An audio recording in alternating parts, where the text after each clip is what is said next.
ৰাইজৰ দলৰ নেতা অখিল গগৈয়ে কৰা মন্তব্যৰ প্ৰতিক্ৰিয়া বিধায়ক জিতু গোস্বামীৰ বিধায়ক অখিল গগৈয়ে জিতু গোস্বামীৰ বিৰুদ্ধে অপবাদ অনাৰ অভিযোগ অখিল গগৈ একবিংশ শতিকাৰ ৰাজনৈতিক জকাৰ বুলি মন্তব্য বিধায়ক জিতু গোস্বামীৰ অখিল গগৈয়ে বানপানীক লৈ ৰাজনীতি কৰিছে মোৰ সমষ্টিৰ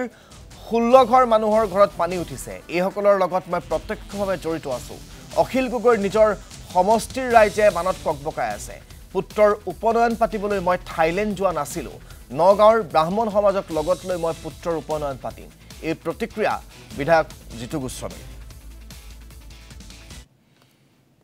বানক লৈ ৰাজনীতি কৰিছে শিৱসাগৰলৈ যোৱা মানুহজন শিৱসাগৰ নিজৰ সমষ্টিত তেওঁৰ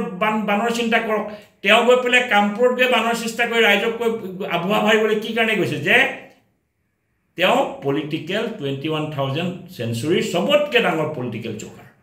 আৰু তেওঁ এই কাৰণে গৈছে যে কামপুৰত গৈছে কাৰণ বিধায়কজন থাইলেণ্ডত আছে বুলি গম পাইছে তেওঁ ভাবিছে যে তেওঁৰ সোৰ্সটো এইটো মই থাইলেণ্ডত বিধায়ক আছে যেটা আজি গৈ পেলাই মই কামপুৰত গৈ এক্টিং কৰো সকলোতকে ডাঙৰ পলিটিকেল জোকাৰ আপোনাতকে পলিটিকেল জোকাৰ নাই আপুনি ফ্লাড আপুনি পলিটিক্স কৰে আপুনি ৰাজনৈতিক ফ্লাড কৰিছে মই ৰাজনৈতিক ফ্লাড নকৰো মোৰ সোশ্যাল ৰেসপন্সিবিলিটি ফ্লাড মোৰ মৰেল ৰেসপন্সিবিলিটি ফ্লাড মই অখিল গগৈ ডাঙৰীয়াৰ দৰে নিজৰ সমষ্টিত তেওঁ ৰাইজে ককবকাই আছে তেওঁ ইয়াত প্ৰেছ কনফাৰেন্স পাতি জিতু গোস্বামীৰ লৰাৰ ডেষ্টিনেশ্যন মেষ্টে খবৰটো কোনে দিলে মোৰ লৰাৰ যদি মই উপনয়ন পাতো মই ডেফিনেটলি উপনয়ন পাতিম ব্ৰাহ্মণ সমাজৰ উপনয়ন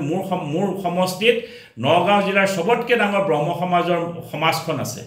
আৰু মই ব্ৰহ্ম সমাজৰ লগত মোৰ তাত উপনয়ন মই পাতিম আৰু সেই উপনয়নত মই দৰকাৰ হলে প্ৰথম চিঠিখন মই অখিল গগৈ ডাঙৰীয়ালৈকে দিম তেখেতকো মই নিমন্ত্ৰণ জনাম কিন্তু তেখেতে জিতু গোস্বামীৰ ডেষ্টিনেশ্যন উপনয়নৰ নামত ৰাইজক যে কৈছে তেওঁ নিজৰ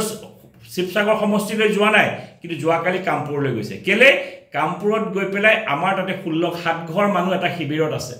7 ঘৰ মানুহে ৰেচন পাতি পাই আছে চৰকাৰে কামকাজ কৰি আছে আৰু মই ধন্যবাদ জনাইছো অসমৰ মুখ্যমন্ত্ৰী ডাঙৰীয়াক অসমৰ জলসম্পদ মন্ত্ৰী ডাঙৰীয়াক যে কামপুৰৰ ৰাইজে বানত আমি নিজক বচাব পাৰিছো